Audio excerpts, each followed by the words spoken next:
Rebel Rousers. Welcome to another edition of Rebellion Reborn, a segment of Prime Tech Files, which of course is a Southgate Media Group podcast dedicated to all things Heroes and Heroes Reborn related things. I am Lilith, and just breaking down the comic books this week with me is... It's me, Ricky, and obviously it's been so long since me and Lilith have done this that she is stumbling on the beginning.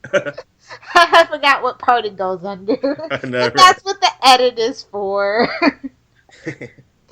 Up for discussion today is the final part of Vengeance, part 5 of Heroes Vengeance, dealing with El Vengador and Carlos and all those good things. There's little bits of news that we can go over, I guess. Zach Crayley won an award for adapted short form new media for Chapter 2 Phoebe of the Heroes Reborn Dark Matters. So, it's not the best one of them, but I really like that Zach Crayley won something for it. Friend of the show, Zach Crayley.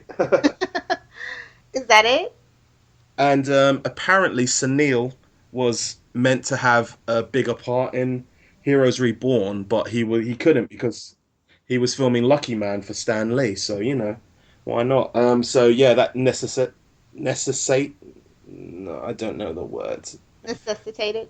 That's the one. Him having a smaller part and just mainly doing voiceovers, which I think most people were just waiting for the voiceovers, apart from the Sunil fans who wanted more, like yourself. Yeah. But Greg Grunberg says that the House of M is alive, so exactly. I'll just keep writing my fanfic. It's probably going to be the evil House of M now, huh? Yes! I need that so bad. It would just be the two of them gaining. That will be season 2. No. They get Matt and Taylor make up. They get Micah, and who did when I tweeted that out? Who else? They said Micah and somebody else. I can't remember. Whoever had it, there's another person with an M in their name. Right now. I thought it would just be Mahinder and Park and Matt. We get Taylor and her baby. See, Taylor and Matt, they make up, and he raises her baby as his. As like penance. Yes. And he couldn't get it together for baby stop and go. I still prefer Matt and Mahinder getting together again and taking on the world because Molly died. That would be awesome. See, that's season 2. And then Ishla Taylor's like, I can finally do it! And they make like a weird thing where it's a clone gone wrong and exactly. all right in the world. But anyway, let's get to Heroes Vengeance Part 5. The story was written by Seamus Kevin Feige and Zach Crayley. The art was by Rubin. And let's see. The synopsis for this is... Oscar's El Vengador story comes to an epic end in the final part of Vengeance. It's a few days before the explosive events of Odessa, and it's an all-out war between Oscar and Pilon's gang. Plus the fate of the original El Vengador. Oh, there were 2 covers for this, by the way. The first cover was by Paul Pope, and then the second one was by Rubin. So Paul Pope was the guy who did the Ashcan, right? Yep. Okay. Cool. So, where does this start off? Starts off with Oscar chasing down Deering's kind of cop buddies, the guys from the show, like the guys who basically catch Deering as an Evo and out him and try and take him. Those are his buddies. So Oscar and Father Maurizio kind of stop him by it's weird, like he steps in front of this car and stops it, but he can't and he absorbs the blow of it, but he can't absorb a bullet, but whatever. And then Oscar has a fight with Deering and realizes he's an Evo, which is kind of reminiscent of Carlos's own little finding out, and that's basically it.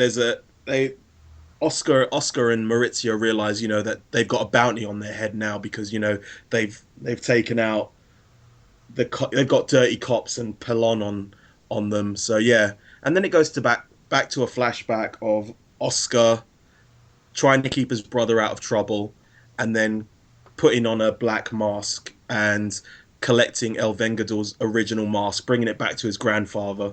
And much like Batman, the mask is a symbol, which is passed on to Oscar. And then we kind of get his final moments after he gets shot. and heads back to the Venga cave, and that's the end of it. But like, really, this issue was kind of like two little mini issues, really.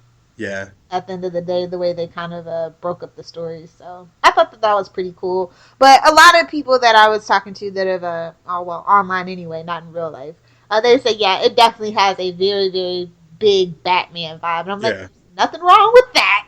Better than that Marvel stuff they've been trying to pull over on in the Heroes universe for quite a while. So, what did you think of like Vengeance as a whole? I thought it was interesting. I would have preferred to have this backstory in the actual show, however, or maybe even have this be webisodes, because I think that the comic books were so cool, and the way El Vengador and just Carlos in general got shortchanged. It's kind of a shame. I wish more people could have been exposed to this. Maybe it's just me, and I haven't read like comics like in ages, but I just think the storytelling in it was a little bit abrupt and a little bit like the constant flashbacks kind of took me out of whack, I think. Especially, I don't know, maybe it's because I'm a wrestling fan as well, and having the kind of the wrestling storyline in the background kind of just really not left a sour taste in my mouth, but they kayfabed it and they made it like it's a real thing, which people should know. But yeah, that's basically it. I liked the idea behind it. I just think the execution was like a little bit off. Yeah, it was, but I'll tell you this though, it's like we get exposition with hero in the Heroes universe, but they're usually flashback episodes, so like one or Hmm. two a season. Yeah. We don't really dwell on it, and I think that that's why I like this, because I like exposition. It helps fill out the world better. It's like world building for me, and it helps me write better fanfic. So Fair enough. But like in the next episode, we're going to talk about Godsend, and just the first issue of Godsend made me appreciate it. And maybe it's just because I prefer Farah as a character, but I really enjoyed the next the issue of Godsend, like the first issue, way more than I enjoyed any issue of Vengeance. So well, it is far. So, exactly. so all right, what would you give this as a grade? Oh man, it's been ages since I've done a grade. Whew. We can I do think numbers if it helps. no, no, no, no.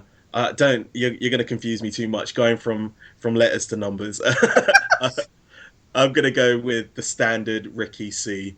So yeah, how about you? You know what? I'll give it a C plus because I like the effort that they put into it, and overall, it'll come out to a C plus as well.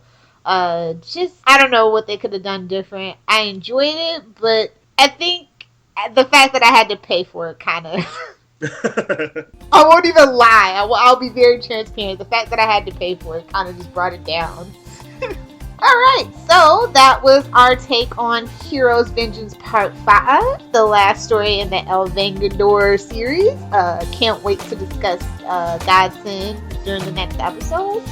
So yeah, we're not even going to bother you with shameless plug because it's in the show notes. So, Ricky. Keep the rebellion alive.